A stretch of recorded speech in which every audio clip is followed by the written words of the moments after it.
രാത്രികാലങ്ങളിൽ കാമദേവനെ വിളിച്ചു വരുത്തുന്ന പൂവാണ് മുല്ലപ്പൂ.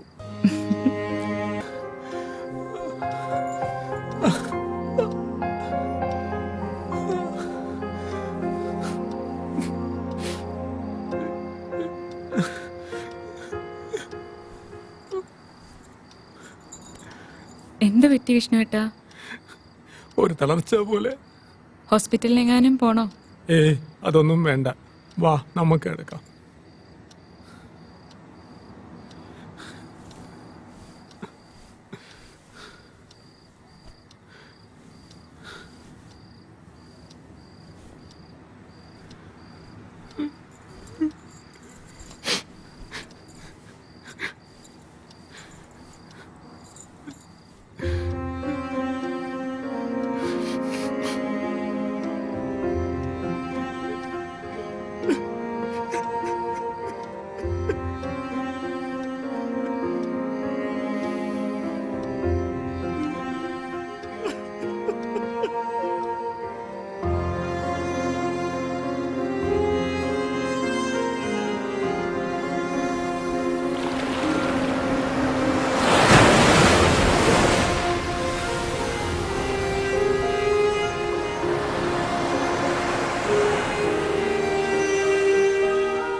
ചായ.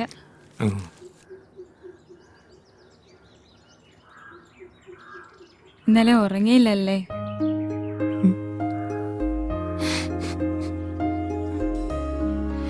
വിഷമിക്കണ്ട കേട്ടോ, ആദ്യം ആയതുകൊണ്ടാകാം.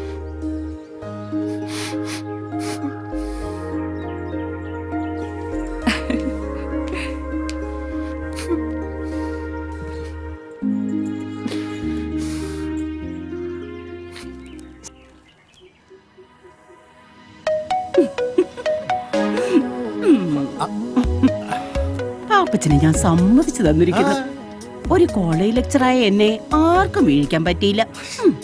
ഒരു കുട്ടിയുടെ അഡ്മിഷൻ എന്നും പറഞ്ഞു വന്ന് പാപ്പച്ചൻ എന്നെ കീഴടക്കിയില്ലേ? ഇന്ന് നിങ്ങൾ ഒരു വാക്ക് പറഞ്ഞ നാളെ ഞാൻ എന്റെ ഭർത്താവിനെ മക്കളെ ഉപേക്ഷിച്ചിട്ട് പാപ്പച്ചനെ വിവാഹം കഴിക്കും.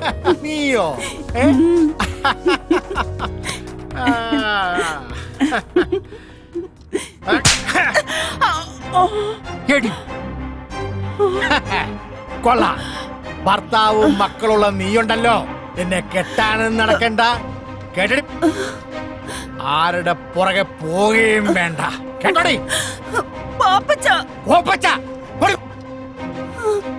അവളുടെ ഒരു ശൃംഗാരം.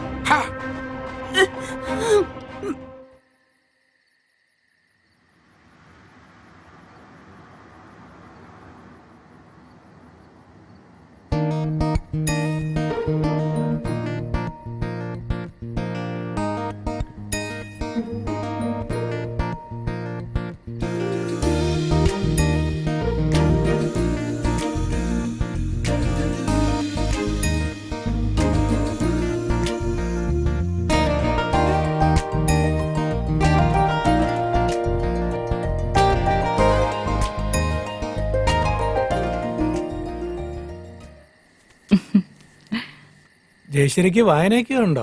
ഇത്തിരി വായനയൊക്കെ ഉണ്ട്. വായിക്കാൻ വല്ലതും ഉണ്ടോ എന്ന് അമ്മാവനോട് ചോദിച്ചപ്പോ MDയുടെ നാലുകെട്ടും ചന്തുമേനന്റെ ഇന്ത്യയിലേക്കാ തന്നത്. അമ്മാവന് വായനയും കുറച്ച് ഗ്രന്ഥശേഖരണവും ഉണ്ട്.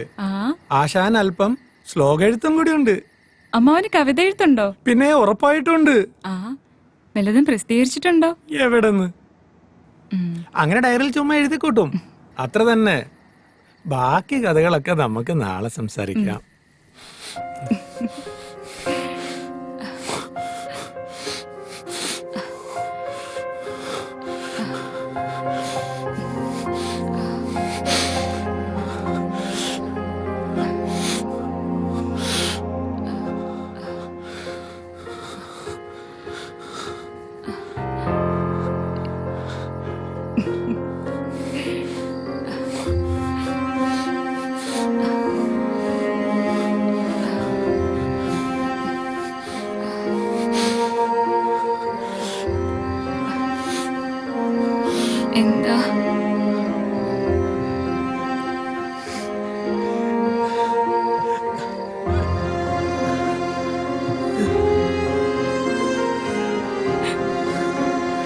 ചേട്ടാ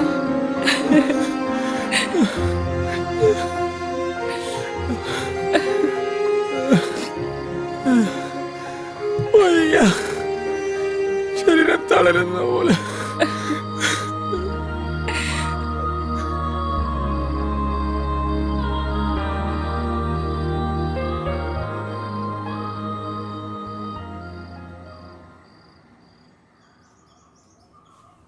ഞാൻ ഇനി എന്ത് ചെയ്യും?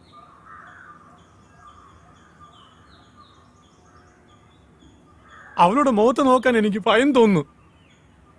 എന്തോ നഷ്ടപ്പെട്ടതുപോലെ, എല്ലാം കൈവിട്ടതുപോലെ. എടാ നീ ഇങ്ങനെ നിരാശനായാലോ?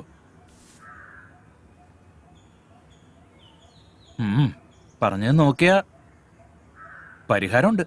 നേരോ? എടാ വയാഗ്ര പോലുള്ള ഇംഗ്ലീഷ് മരുന്നുകൾ കഴിച്ചാൽ സൈഡ് എഫക്റ്റ് ഉണ്ടാവും.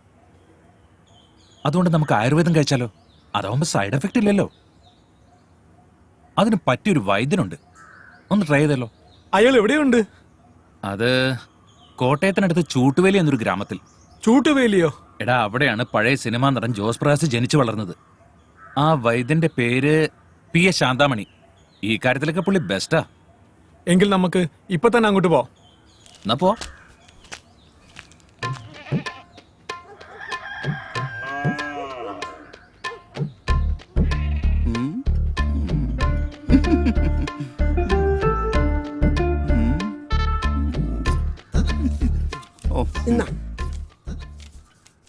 അരി 2 കിലോ, മുളക് പൊടി 250 ഗ്രാം, മല്ലിപ്പൊടി 150, ഉപ്പ് 1 പാക്കറ്റ്, ചിക്കൻ 2 കിലോ. അയ്യോ വൈദ്യരെ, ഇത് മരുന്നിന്റെ കുറിപ്പല്ലത്. അതെനിക്കറിയാന്നേ. ഇത് പിടിച്ചേ നീ. ഉം, എടാ കൊച്ചേ, ഉം.